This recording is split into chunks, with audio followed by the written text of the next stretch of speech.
Daqui a pouco, no programa do Jô, eu converso com o diretor Gerald Thomas, que dirigiu uma ópera no Rio que deu o que falar. Também com o cantor e compositor Lucas Santana e com o vice-presidente da Associação do Déficit de Atenção, Dr. Paulo Matos, daqui a pouquinho no programa do Jô.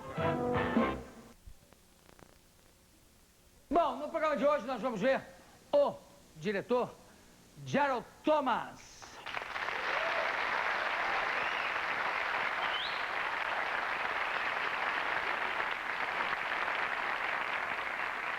Acaba de dirigir uma ópera no Rio de Janeiro com uma repercussão abundante, fantástica, extraordinária.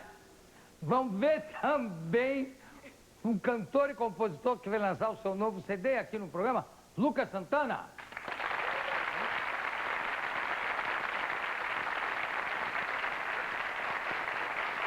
E um psiquiatra que vem falar de um assunto que deu muita repercussão quando foi abordado aqui, transtorno do déficit de atenção, Dr. Paulo Matos.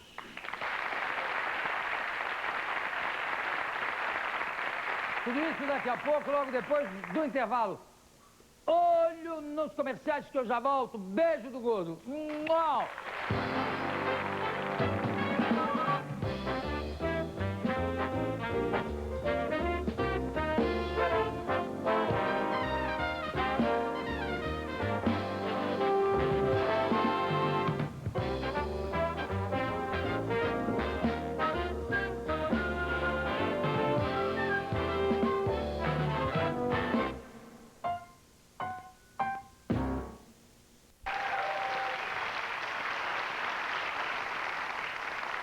Pensamento do dia, enviado por Luiz Celso de Barros.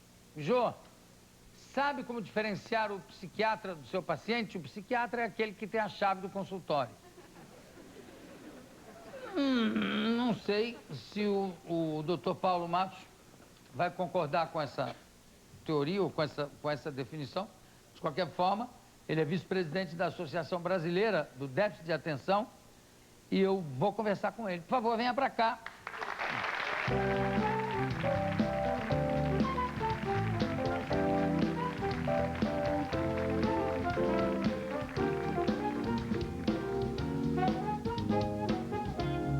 Senta mais junto aqui. Você sabe que o corpo fala. É. A pessoa fica sentada lá longe já. Você sabe que, além do psiquiatra ter a chave, ele ainda ganha por isso, é melhor ainda. É.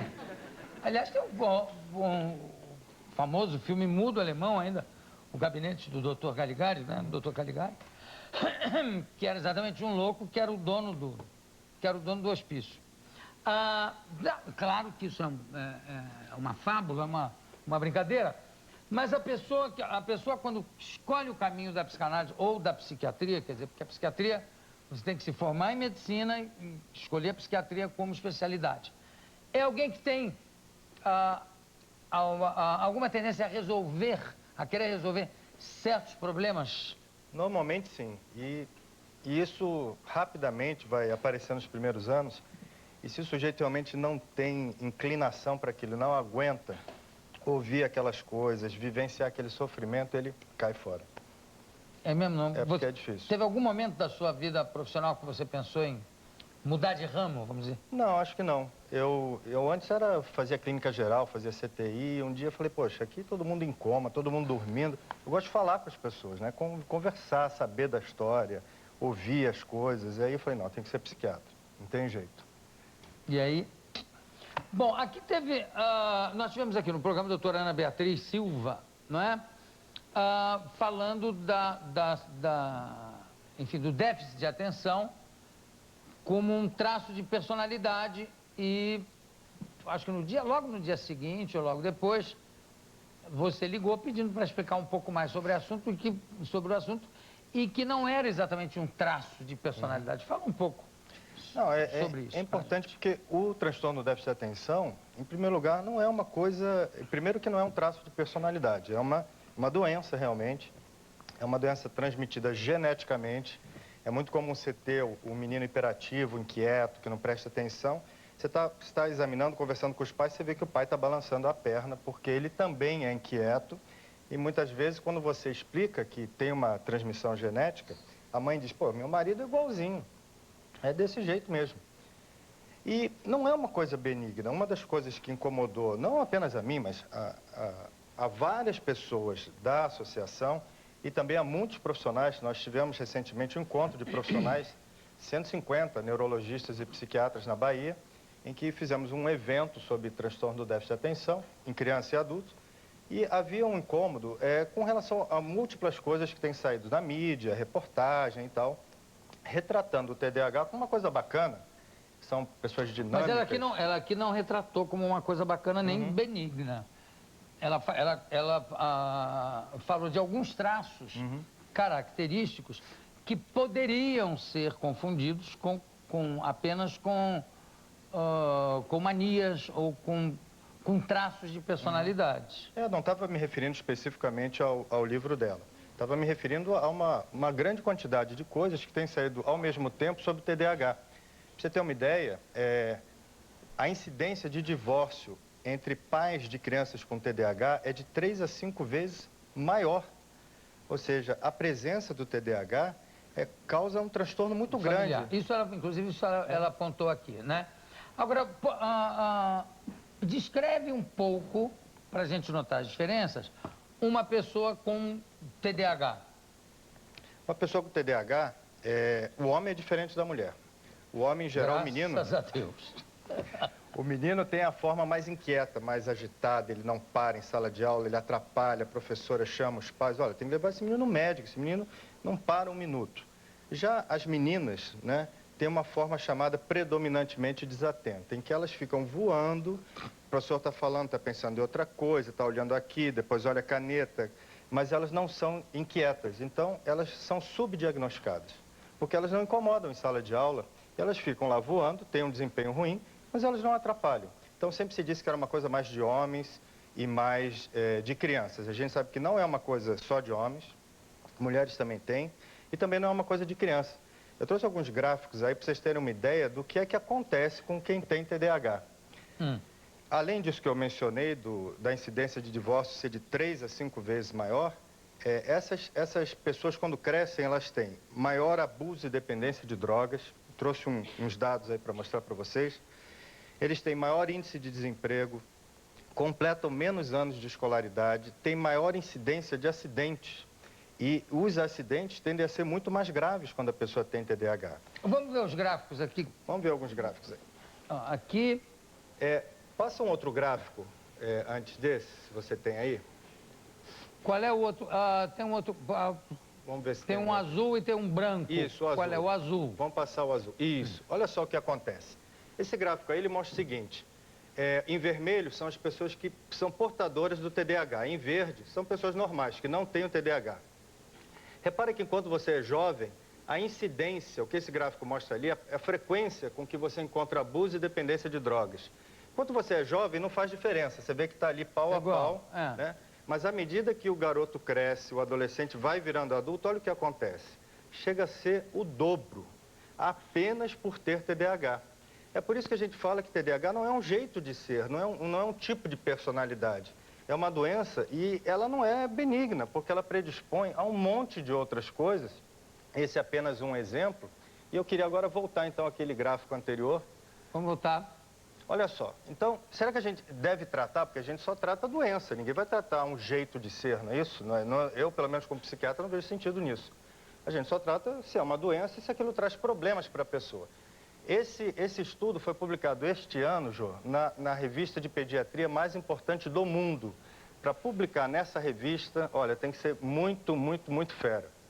E o que esse gráfico aí mostra é o seguinte, vocês estão vendo em verde pessoas que foram tratadas para o TDAH, tomaram medicação. Em amarelo estão pessoas que não foram tratadas para o TDAH, né? Aquilo foi sendo empurrado com a barriga. Repara que o tratamento, ou seja, as barras verdes, diminuem a incidência de abuso de álcool e de drogas. Ou seja, isso é realmente uma doença e ela precisa ser, de alguma forma, tratada para impedir as consequências graves que normalmente ocorrem com essas pessoas. Qual é o outro gráfico que tem? Tem um outro gráfico muito interessante, esse branquinho aqui. Esse gráfico foi publicado numa das mais importantes revistas americanas. Ele mostra o seguinte, são vários anos, né, 87, 89, até 95. E esse gráfico é o seguinte, qual é a percentagem de internações na emergência, de todos os atendimentos médicos que uma criança e um adolescente podem ter, qual é a percentual desses atendimentos que é em serviço de emergência, ou seja, foi um acidente, né? Foi uma coisa grave. Sim.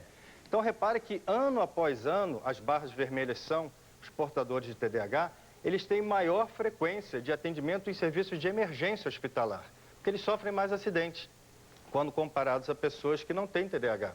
Agora, o Paulo, quais são os sintomas do TDAH? Mesmo no adulto, que na criança, falta de atenção, o desligamento, se é uma menina. Uhum. Mas como é que você identifica o TDAH e como é que você separa isso de um comportamento dispersivo, por exemplo? Porque em medicina, Ju, a gente tem dois tipos de diagnóstico. Um é o diagnóstico de categoria, por exemplo, um vírus. Ou você tem o vírus da hepatite ou não tem, ou você está dentro da categoria ou está fora da categoria. Mas tem outros diagnósticos em medicina que nós chamamos de diagnósticos de dimensão, são dimensionais. Ou seja, todo mundo tem um pouco aquilo, só que algumas pessoas têm demais, têm além da conta. Por exemplo, depressão. Todo mundo fica triste, na fossa, dor de cotovelo, mas algumas pessoas ficam nitidamente diferentes das outras. E o TDAH é a mesma coisa. Esses sintomas de TDAH, todo mundo tem um pouco, fica desatento, balança um pouco a perna, fica inquieto, porque não tem paciência para esperar a fila.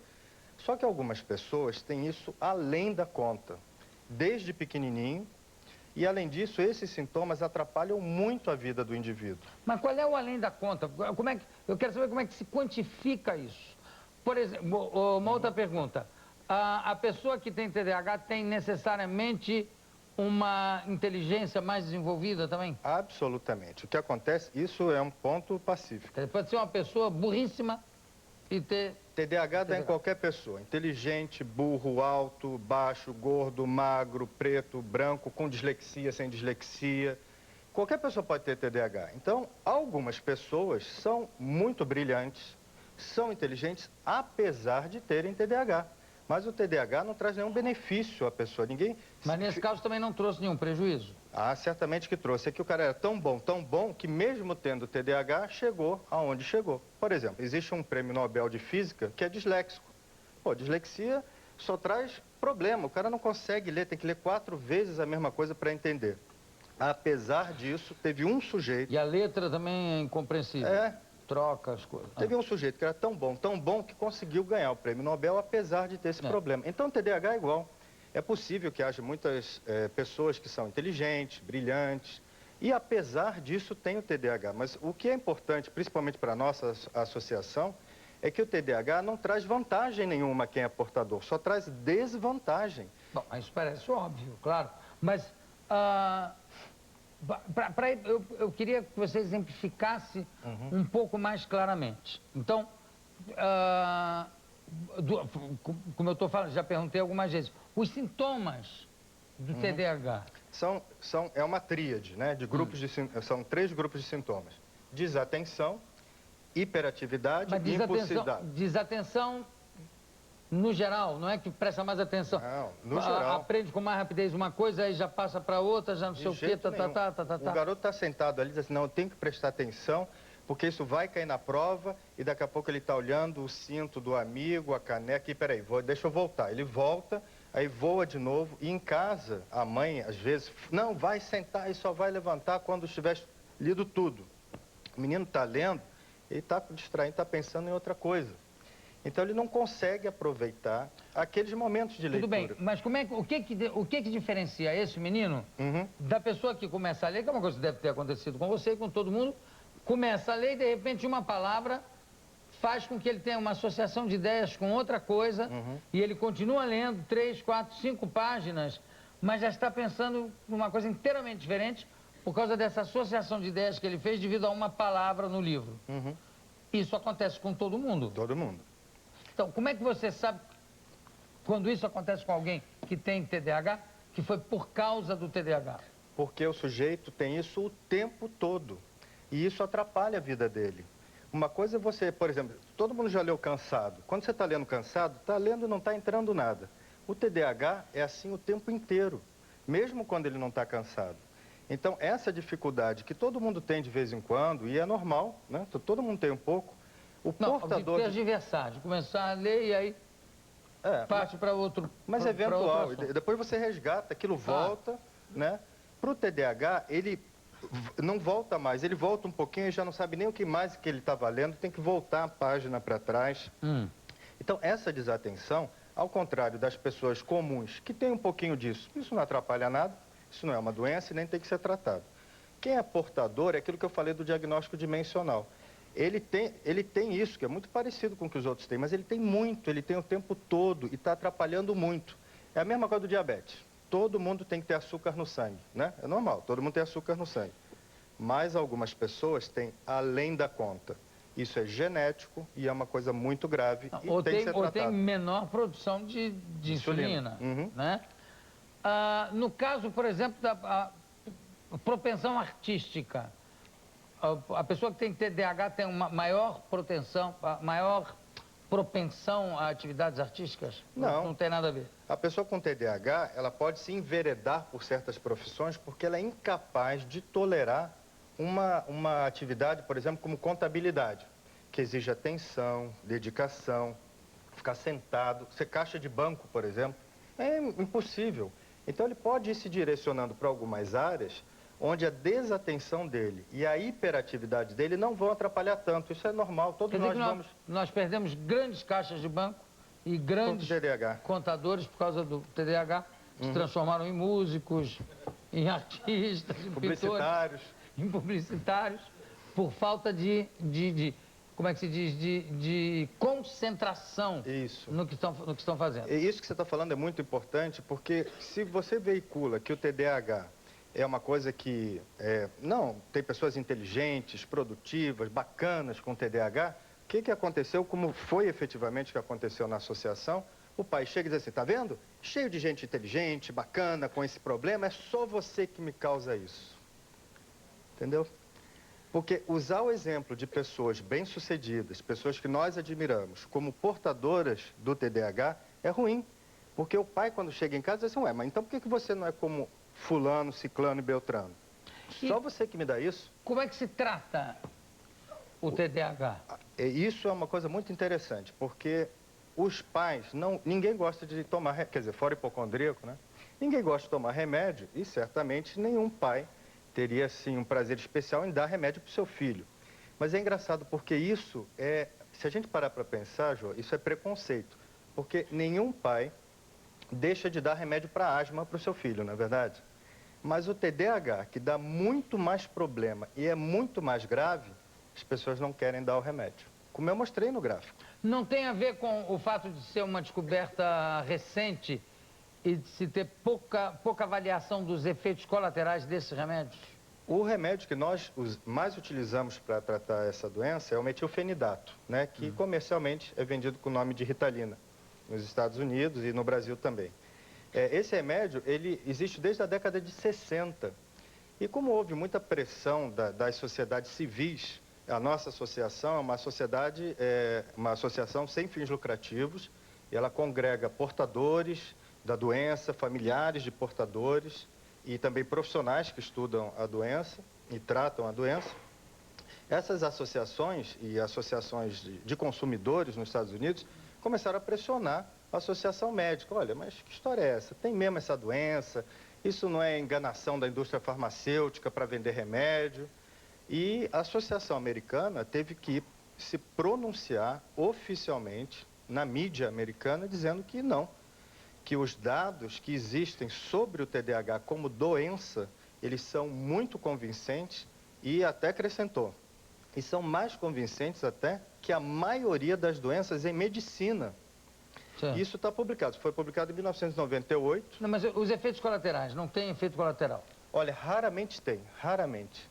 E quando tem, eles são autolimitados, ou seja, eles ocorrem durante um pouco tempo e depois desaparecem. É um estimulante, esse remédio? Ele estimula áreas do cérebro, ele não é um estimulante geral, né? Se você tomar um estimulante. Ele estimula áreas do cérebro que não estão funcionando corretamente e que, por isso, permitem aquela desatenção, aquela inquietude. E o sujeito em adulto pode tomar, quer dizer, pode. Outra coisa. Agora, tem que tomar para o resto da vida. Não é que é um remédio... Muitas crianças e adolescentes, quando ficam maiorzinhos, eles controlam mais a desatenção e controlam a inquietude. Então, você não precisa tratar. Você só pode tratar algo que está causando um problema para o indivíduo. Claro, que está Senão, incomodando, que está Agora- se tornando uma coisa prejudicial à sua atividade, né? E agora você tocou num aspecto muito importante, quer dizer, mas será que é isso mesmo? Não causa problemas? O que acontece? Eu tive recentemente numa reunião só de associações de portadores de TDAH, uma reunião que ocorreu em Amsterdã, na Holanda, e estava lá presente a presidente da Liga Americana de Defesa do Consumidor, uma senhora. Ela disse assim, olha, o melhor que vocês todos, do mundo inteiro, podem fazer pelas pessoas é simplesmente explicar o que é medicina baseada em evidência. O que é medicina baseada em evidência? Hoje em dia não tem mais essa história do médico, eu acho isso, eu acho aquilo outro. O médico não tem que achar nada, o médico tem que estudar em congresso. Existem estudos demonstrando as coisas, e o médico hoje em dia, ele tem que se basear no que já foi publicado, que foi estudado, que foi pesquisado. Hoje em dia não há mais lugar para essa medicina de opiniões pessoais dos grandes professores, dos médicos eminentes. Eu sou professor adjunto, tenho mestrado, tenho doutorado, estou fazendo pós-doutorado. Mas isso não me qualifica a emitir opinião sobre TDAH. Tudo que eu estou falando aqui foram coisas que foram publicadas em revistas científicas. Pesquisas. Em pesquisas. Então temos aqui 2 livros, Luiz Augusto Rode e Paulo Matos. O Luiz Augusto Rode é um psiquiatra do Rio Grande do Sul, é a maior autoridade brasileira em TDAH, é um nome conhecido inclusive no exterior. E esse livro daí é um livro para profissionais. E aqui é o outro, que esse aqui é a editora ArtMed, e esse aí O Mundo da Lua. O Mundo da Lua já é um livro que eu cedi os direitos autorais para essa associação. Lemos é um editorial. livro para distribuir, para falar. Esse aí é seu, fiz uma dedicatória aí para você. Obrigado. Eu vou ler para ver se eu tenho TDAH. Fiquei preocupado em saber se eu tenho ou não. E muito obrigado pela sua presença, doutor Paulo Matos, pode? Queria só dar um endereço do site. No site da associação é www.tdh.org.br. Existem depoimentos muito dramáticos de mães de crianças portadoras de TDAH, de adultos portadores. TDAH. TDAH, né? como está aí na capa do livro. Como está aqui na capa do livro. .org.br. Acho que vale a pena dar uma olhada nos depoimentos de pessoas que são portadoras ou de familiares de crianças e adolescentes. É um impacto muito grande. Muito obrigado pela sua presença. Daqui a pouco a gente volta.